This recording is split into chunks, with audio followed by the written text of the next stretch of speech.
وسلام على عباده الذين اصطفى أما بعد فعن أنس رضي الله عنه قال قال رسول الله صلى الله عليه وسلم يأتي على الناس زمان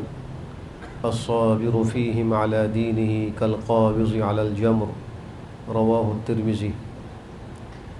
حضرت انس رضی اللہ تعالی عنہ سے مروی ہے، رحمت عالم صلی اللہ تعالی علیہ وآلہ وسلم نے ارشاد فرمایا، لوگوں پر ایک زمانہ آئے گا جس میں دین پر ثابت اور صابر رہنے والا ایسا ہوگا گویا انگارہ ہاتھ میں لینے والا۔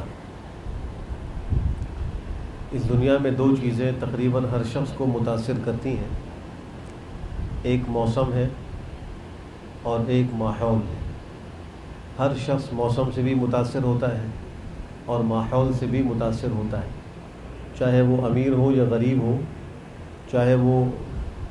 سرکاری بڑا افسر ہو یا غیر سرکاری ہو، دنیا میں کسی بھی شعبے سے تعلق رکھے، دو چیزوں سے ضرور متاثر ہوتا ہے، ایک موسم اور ایک ماحول۔ اگر ماحول نیکی کا ہو اور سنت اور قرآن اور شریعت پر عمل کرنے کا ہو تو لوگوں کے اندر خیر و بھلائی پھیلتی ہے، انسان اس سے متاثر ہوتا ہے، اور بدی کا اور نافرمانیوں کا اور معصیت کا ماحول ہو تو اس سے بھی متاثر ہوتا ہے۔ اس حدیث شریف میں اس ماحول میں جس کے اندر بدی کا غلبہ ہو، جیسا کہ قرب قیامت میں ہے، اور فتنوں کا دورہ ہو،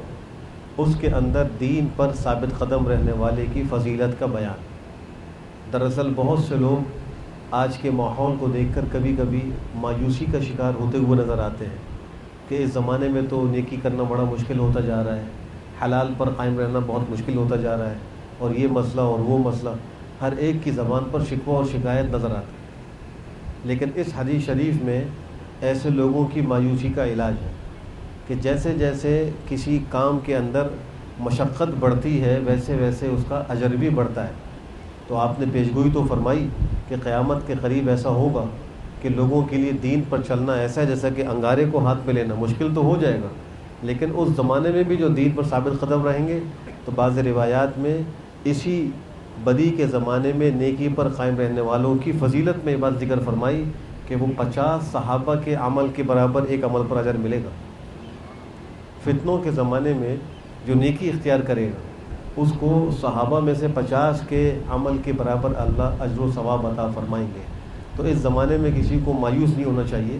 اور ماحول کا زیادہ شکوہ بھی نہیں کرنا چاہیے، جو اصل کام ہے کرنے کا وہ کرتے رہنا چاہیے اور اللہ سے اجر و ثواب کی امید رکھنی چاہیے۔ اللہ ہم سب کو بہتر عمل کی توفیق نصیب فرمائے۔